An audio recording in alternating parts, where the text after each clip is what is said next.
pelajar-pelajar sekalian. Hari ini kita akan belajar bab 3 untuk tingkatan 5, kelestarian alam sekitar. Kelestarian alam sekitar.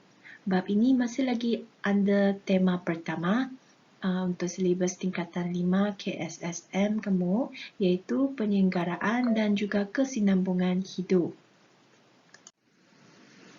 Dalam topik ini, kita akan belajar 3 subtopik. Dalam bab 3 ada 3 subtopik iaitu 3.1 kitaran hayat produk. Yang kedua, pencemaran alam sekitar. Yang ketiga, pemeliharaan dan pemuliharaan alam sekitar.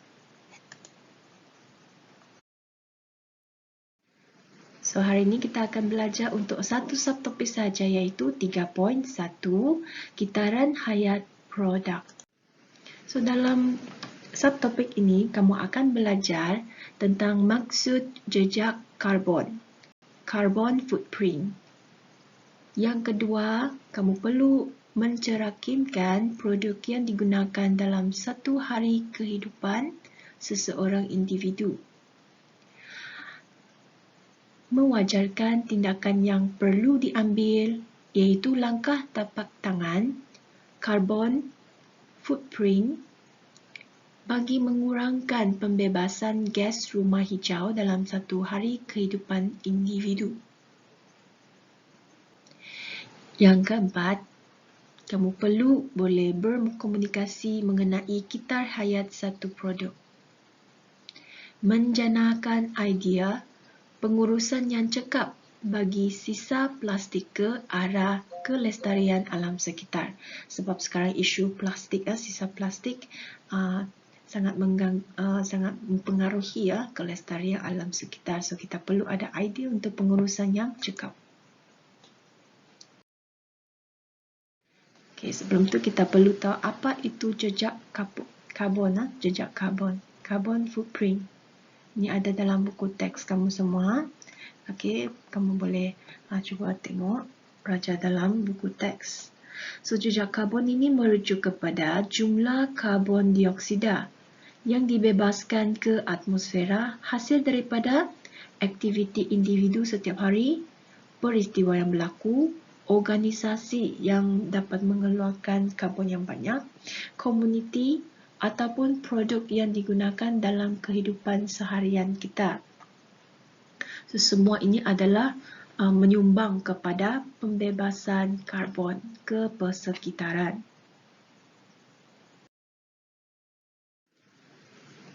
So, mari kita tengok kajian jejak karbon bagi seseorang individu. Dia bermula daripada mencerakimkan produk yang digunakan dalam seharian dia. Okay, sebagai contoh, peti sejuk merupakan salah satu produk yang digunakan sepanjang hari dalam kehidupan seseorang individu, bermula daripada waktu bangun pagi sehingga waktu tidur. So, ini salah satu produk yang boleh membebaskan karbon. Imbangan karbon iaitu offset, ingat perkataan ini, dia merujuk kepada satu proses yang dapat mengurangkan pembebasan gas rumah hijau seperti proses penanaman tumbuhan hijau. Bila kamu cuba untuk melakukan penanaman tumbuhan hijau, kamu telah menjalankan satu proses untuk imbangan karbon iaitu offset. So, jejak karbon bagi sesuatu produk merujuk kepada impak negatif terhadap kelestarian alam sekitar yang disebabkan oleh produk tersebut sepanjang kitar hayatnya. Contohnya, peti sejuk, contoh tadi. So, ada satu lagi tapak tangan karbon. Okay, dia lain daripada jejak karbon. Okay, carbon handprint bagi sesuatu produk. Tapak tangan karbon bagi sesuatu produk dia merujuk kepada impak positif. Jejak karbon merujuk kepada impak negatif. So, ini kamu perlu bezakan dengan baik terhadap kelestarian alam sekitar yang disebabkan oleh produk tersebut sepanjang hayatnya. So, tapak tangan karbon. Penggunaan bahan dengan jejak karbon yang rendah dalam pembuatan produk. Ini semua adalah ciri-ciri bagi tapak tangan karbon ya. Okay, dan pemanjangan kitar hayat dan peningkatan kecekapan produk. Produk tersebut kecekapan dia tinggi dan boleh digunakan dalam masa yang panjang. Penggunaan tenaga yang kurang membebaskan gas rumah hijau. Okay, gas rumah hijau ini merujuk kepada karbon dioksida, karbon monoksida, gas-gas yang menyumbang kepada pemanasan global dan mengubah tenaga yang mempunyai kecekapan tenaga yang tinggi. So, ini semua adalah ciri bagi tapak tangan karbon. Kita mau menyumbangkan kesan impact yang positif kepada kelestarian alam. Ciri seterusnya pengurusan sisa yang cekap ke arah kelestarian alam sekitar. Sisa yang dihasilkan, kita proses dia supaya menjadi sesuatu yang berguna ataupun kita uruskan dan lupuskan dengan cekap untuk kelestarian alam sekitar. Penyingkiran gas rumah hijau, karbon dioksida dan penyimpanan karbon dioksida dalam sinki karbon. Sinki karbon ini nanti kita akan bincanglah apa itu sinki karbon. Di mana kita perlu singkirkan karbon dioksida yang ada di alam sekitar kita. So, penggunaan bahan dengan jejak karbon yang rendah dalam pembuatan produk. Semasa menghasilkan produk, perlu fikirkan bahan binaan yang tidak boleh dibaharu dan membebaskan gas rumah hijau yang banyak akan digantikan. Kita gantikan dengan bahan binaan yang boleh dibaharui dan kurang membebaskan gas rumah hijau. So, itu semua dalam pertimbangan semasa menghasilkan produk yang baru. Sebagai contoh, simen untuk pembangunan, pembinaan boleh digantikan dengan kayu balak. Kayu balak yang lebih mesra alam. Yang kedua, kita boleh cuba untuk panjangkan kitar hayat produk dan tingkatkan kecekapan produk. Sebagai contoh, bateri yang boleh dicas semula dan juga panel suria merupakan produk dengan kitar hayat yang dipanjangkan dan juga kecekapan tenaga yang ditingkatkan. Penggunaan tenaga yang kurang membebaskan gas rumah hijau dan pengubah tenaga yang mempunyai kecekapan tenaga yang tinggi. Kita tidak mau menghasilkan tenaga dengan hanya membakar petrol, membakar gas asli. Jadi kita macam mana mau menjanakan tenaga elektrik. Menjanakan tenaga elektrik daripada stesen jana kuasa seperti stesen jana kuasa hidroelektrik. Hidroelektrik ini menggunakan tenaga keupayaan daripada air untuk putarkan turbin dan menghasilkan tenaga elektrik. Dan sumber ini adalah sumber tenaga yang boleh baharu dan tidak membebaskan gas rumah hijau ke atmosfera. So, lebih mesra alam. Pengurusan sisa yang cekap ke arah kelestarian alam sekitar. Pengurusan sisa yang berkonsep 5R, 5R. 5R ini termasuklah refuse. Know how to say no to whatever is not essential. Tidak penting, barang yang tidak penting kita jangan beli, jangan guna. Refuse. Yang kedua, reduce. Reduce. Adopt minimalist tendencies. Jangan mengurangkan. Yang ketiga, reuse. Give items a second life. Guna semula bahan-bahan sisa itu. Yang keempat, recycle. Ini pun kita memang diajar daripada kecil lagi ya. Kita perlu recycle, recycle barangan yang boleh recycle. Yang kelima ialah rot. Okey, rot, penguraian. Okey, uraikan bahan-bahan organik. Contohnya sisa-sisa makanan, okey, kulit-kulit buah dan sebagainya. So, okey, cikgu ulang sekali lagi. Refuse, tidak terima produk yang tidak diperlukan. Jika tidak perlu, jangan ambil. Okey, jangan beli. Kurangkan kuantiti produk yang digunakan. Kita kurangkan, okey, kurangkan kuantiti produk yang digunakan. Elakkan pembaziran. Yang ketiga, kitar semula produk. Guna semula produk. Memudahkan perebutan sisa melalui pembuatan kompos. Tahun lepas kita cuba untuk membuat kompos, tapi disebabkan pandemik jadi tidak jadi.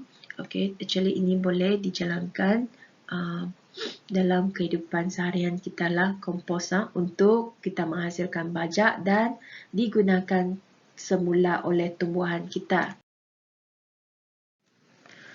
Penyingkiran gas rumah hijau dan simpanan karbon dioksida dalam sinki karbon. Okey, mari kita tengok apa itu sinki karbon.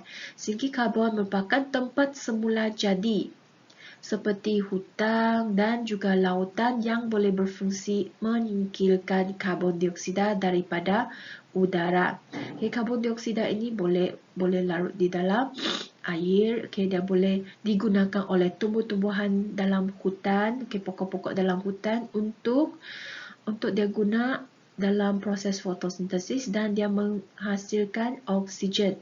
So dengan cara ini karbon dioksida boleh disingkirkan daripada sinki karbon. So bila kamu nampak perkataan sinki karbon, dia merujuk kepada lautan, hutan. Okay, so tempat-tempat seperti begini, tempat semula jadi tidak boleh dihapuskan. Jangan hapuskan sepenuhnya sebab kita masih perlukan hutan, lautan untuk singkirkan karbon dioksida. Pengurangan karbon dioksida dalam udara berlaku apabila karbon dioksida melarut dalam air laut dan apabila diserap oleh tumbuhan hijau di dalam hutan. Karbon yang terkumpul dalam biogesim dapat juga membantu mengurangkan karbon dioksida dalam udara. Okey, Raja 3.4 menunjukkan penyingkiran dan penyimpanan karbon dioksida dalam sinki karbon. Okey, sinki karbon di mana karbon dioksida ini boleh larut dalam air laut, boleh diserap oleh tumbuhan di hutan. Okey, tumbuhan menggunakan karbon dioksida, okey, untuk menjalankan fotosintesis lah. So karbon itu akan disimpan dalam tumbuhan sebagai makanan dia lah. So tumbuh-tumbuhan ini boleh menghasilkan produk kayu, di mana produk kayu ini dia boleh terurai dan menjadi biogesim. Biogesim dan boleh digunakan dalam stesen jana kuasa biogesim. Ini semua merupakan bahan api dalam stesen jana kuasa biogesim untuk menghasilkan tenaga. So, bila stesen jana kuasa biogesim ini, mereka membakar biogesim. Bila bakar biogesim, dia akan membebaskan asap-asap yang mengandungi karbon dioksida. So, karbon dioksida ini akan terus digunakan oleh mungkin hutang yang berdekatan dengan stesen itu. So, ini akan mewujudkan satu sistem kitar tenaga biogesim, penyingkiran dan penyimpanan karbon dioksida. So, kitar hayat sesuatu produk. Kitar hayat umum bagi produk bermula daripada sumber sehingga peringkat pelupusan. Daripada sumber, kita dapatkan sumber dia sehingga pelupusan. Sama ada di kitar semula, cradle to cradle life cycle of a product, ataupun dibiarkan mereput. Cradle to graph life cycle of a product. Jadi ini adalah kitar hayat umum. Ada dua cara di sinilah. So kita tengok yang hijau ini adalah kitar hidup yang boleh dikitar semula dan digunakan semula. Cradle to grave adalah bahan-bahan yang dibiarkan mereput. Okey, dibiarkan mereput terutama sekali macam sisa-sisa makanan, okey, dan sebagainya, bahan yang tidak dikitar semula ya. So bahan yang tidak dikitar semula, okey, apabila lepas penggunaan kita akan dilepuskan. Lepas dilepuskan akan dibiarkan mereput, okey, dan kita pergi dapatkan sumber, menjanakan semula pembuatan, pengangkutan dan penggunaan pengguna. Okey, untuk cara cradle to cradle life cycle of a product, kita menjalankan pelupusan lepas penggunaan dan bahan itu dikitar semula. Okey, dikitar semula, maka kita boleh dapat dua sumber daripada dua tempat, iaitu satu daripada alam sekitar, satu lagi daripada sisa pelupusan yang dikitar semula. Okey, lepas pembuatan, pengangkutan. So ini merupakan kitar hayat bagi sesuatu produk. Pengurusan cekap bagi sisa plastik ke arah kelestarian alam sekitar. Pada era serba moden ini, masyarakat perlu menguruskan sisa plastik dengan menggunakan idea pengurusan yang cekap untuk tujuan menuju ke arah kelestarian alam sekitar. Okay, bahan plastik bukan senang mau lepus, maka kita perlu menjalankan satu proses kitar semula yang dikenali sebagai upcycle. Okay, sampai ini, bila sampai kepada istilah ini, cikgu amat menggalakkan pelajar-pelajar cuba untuk mencari maklumat tentang upcycle. Kamu hanya type upcycle dalam Google kalau kamu biasa cari maklumat daripada handphone. Okay, daripada Google kamu boleh dapat banyak maklumat pasal upcycle ini. Okay, sebenarnya dia merupakan satu idea pengurusan yang cekap yang digunakan untuk menghasilkan produk plastik yang baharu. So ini adalah gambar raja yang hanya sedikit sebahagian sahaja gambar raja yang cikgu search melalui Google dan mendapat maklumat. Okey, di mana plastik-plastik yang kita guna dalam seharian hidup, kita boleh upcycle dia kepada sesuatu produk yang lain.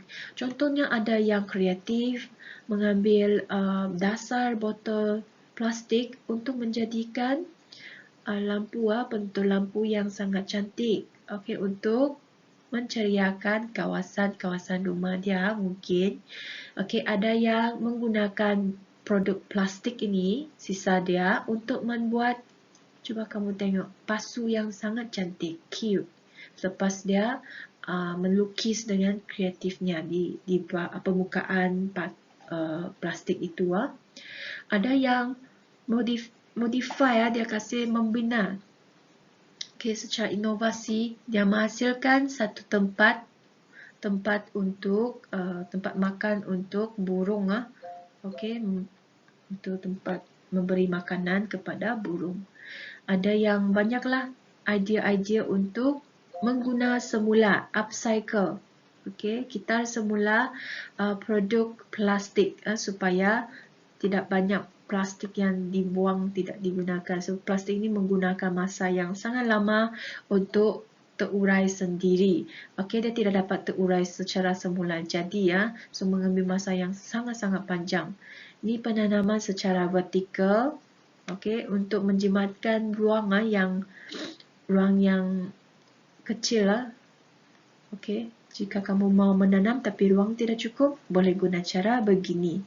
Okey, sambung-sambungkan botol plastik untuk penanaman. Mikroplastik. Apa itu mikroplastik? So, mikroplastik ini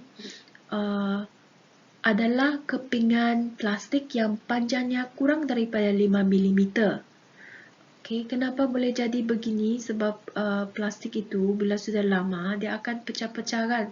Bila dia kecil-kecil, kita panggil dia sebagai mikroplastik.